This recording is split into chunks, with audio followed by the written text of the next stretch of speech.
हुन पर्दछ नित्य भान आफू कतै भित्र रहे समान वृत्ति विकासमा बढे एकधरको सन्तुष्टि छैन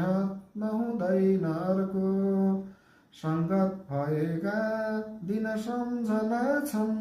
युगान्तमा याद दिलाउने झन् सञ्चितमा यादहरू भिजेका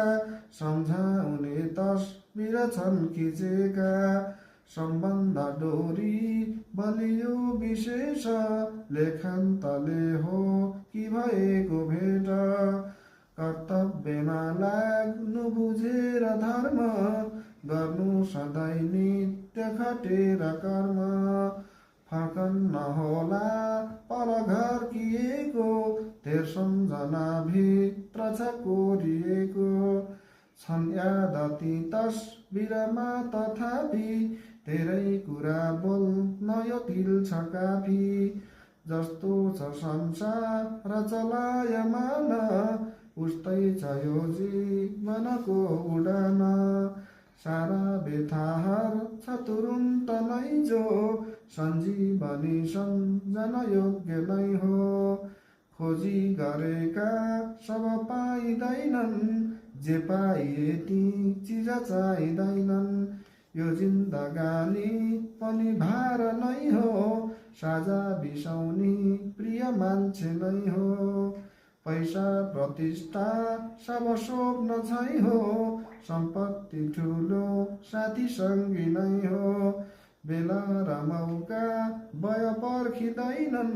बितिसकेका पल फर्किँदैनन् ईर्ष्या अनावश्यक हो नपाल्नु लिप्सालु तो तुल्य छ दूर फाल्नु सम्बन्धमा मापनको कडिके मन दैले खको दूरी धेरके हुन्छन् सबै सुख र दुःख साथी कर्तव्य हुन्छन् अविराम ताती नमिठा जे छन् मनमा नपाल्नु मिठा जति छन् पल ती नफाल्नु सम्भावनाको पथ चुन्नु पर्छ निन्दा प्रशंसा सब सुन्नु पर्छ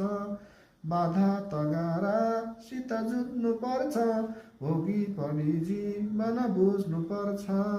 ऐश्वर्य सत्ता पद जान सक्छन् सम्पत्ति चोरिकन लान सक्छन् छन् मिल्दछन् वस्तु यहाँ हरेक छन्नु सही साथ हुने विवेक उद्देश्य आफ्नो हुनुपर्छ खास गन्तव्य भेटिन्छ गरे प्रयास बाटो स्वयं पौरखबाट खन्नु ज्ञानी यशस्वी र सुयज्ञ बन्नु जिज्ञासु निर्भीक भई रमाऊ ज्ञानी बनिन मतिमी कमाऊ तिम्रा खुसी उन्नतिमा रमाऊ स्वर्गम भनी गौरव गर्न पाऊ स्वर्गम भनी गौरव गर्न पाऊ अलिकति प्रथम दुई तृतीय पुरुषको प्रयोग भएको छ।